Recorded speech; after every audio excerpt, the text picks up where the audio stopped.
রক্ত যখন দিয়েছি, রক্ত আরো দেব। দেশের মানুষকে মুক্ত করে ছাড়বো ইনশাআল্লাহ। মুক্তর হইতে পারলাম কই, দেশ তো স্বাধীন হয়ে গেল, কিন্তু এই সমস্ত পাবলিকদের কাছ থেকে আমরা এখন পর্যন্ত স্বাধীন হইতে পারলাম না। এইটা কি কোনো কথা? কথা তো সেটা না, কথা হলো মানুষের আর ফাড়াফাড়িতে মনে হয় মেন্টাল হসপিটাল থেকে বের হয়ে গেছে এই মেয়ে।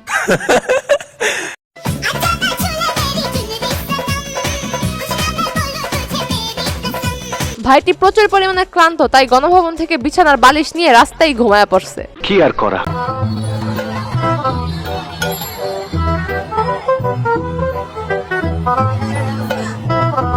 একেই বলে মানুষ ফ্রি পাইলে যে কোনো কিছুই ছাড়ে না। গণভবন থেকে মানুষ যা পাইছে নিজের মনে করে সবকিছুই নিয়ে গেছে। খুবই বাজে। কিন্তু এই বাজে কাজের ভিতরে অনেকেই ভালো কাজ করতেছে, যারা কিনা এই রাষ্ট্রীয় সম্পদগুলো ফেরত নিতে কাজ করতেছে, এবং অনেকেই ফেরত দিয়ে গেছে।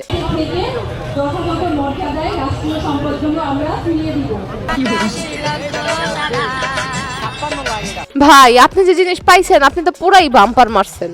কথা কি ক্লিয়ার না ভেজাল আছে? হ্যালো ভাই brother and sister, welcome to roast আপ্পি।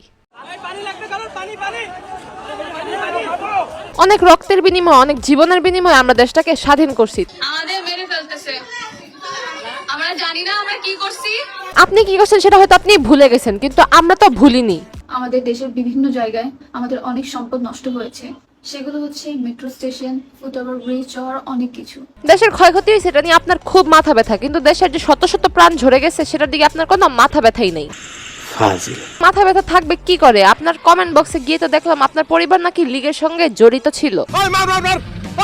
ওরে মারার দরকার নেই, ওর থেকে আরো বড় কিছু কালপিট আছে যারা মানুষ হয়ে মানুষের পাশে দাঁড়ায় না, তারা শুধু দাঁড়ায় নিজের ফ্রেমের ভিতর। কি বলতে চাও সরাসরি বলো। বাকি এরকম বোঝানো হয়েছে যে তুমি যদি কথা বলো অনেক মানুষ মারা যেতে পারে। আপনি তো কচি খোকা, তাই না? আপনাকে বললো আর আপনি সেটাই করে নিলেন। মানুষকে কি আপনি বোকা চৌধুরী পাইছেন? আমার চাচাকে দেখছি দিনরাত পরিশ্রম করতে, দেশের জন্য কাজ করতেছে, মানুষের জন্য কাজ করতেছে। এটা হচ্ছে আমাদের ফার্স্ট প্রায়োরিটি। লে হারুন কাকার অবস্থা মনে মনে কইতাছে শালার একটা বোকা চৌধুরী পাইছি, যে কিনা আমার নামে মিথ্যা কথাগুলো সাজায় সাজায় বলতাছে। সেটা তার পারিবারিক একটা চাপের মধ্যে আছে দেখে সে আপনাদের পাশে দাঁড়াতে পারেনি। এটা আমরা অনেক আগে থেকেই জানি, সে যে পরিবারের চাপে পড়ে আসতে পারে নাই, কারণ আপনার পরিবারটা তো লীগের সঙ্গে জড়িত। জি। আপনার এলাকাতে কেউ কোনো অপরাধ করলে তার বিচার আপনি নিজের হাতে করেন, আর এদিকে যে পুরো দেশের হাজার হাজার ছাত্র মারা ফেলছে সেদিকে আপনার কোনো নজরই পড়ে নাই। কি আশ্চর্য কথা।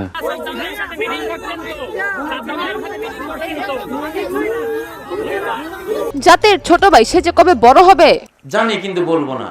তবে আমার মনে হয় তার বড় হওয়ার চান্স শেষ।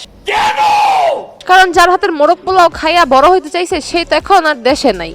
শুনেছিলাম আপনি অনেক ভালো মোরগ পোলাও রান্না করেন, আমি কি রিভিউ করতে পারবো এটা? বেচারা ছোট ভাই মোরগ পোলাও খাইতে পারলো না, রিভিউ করতে পারলো না। আরে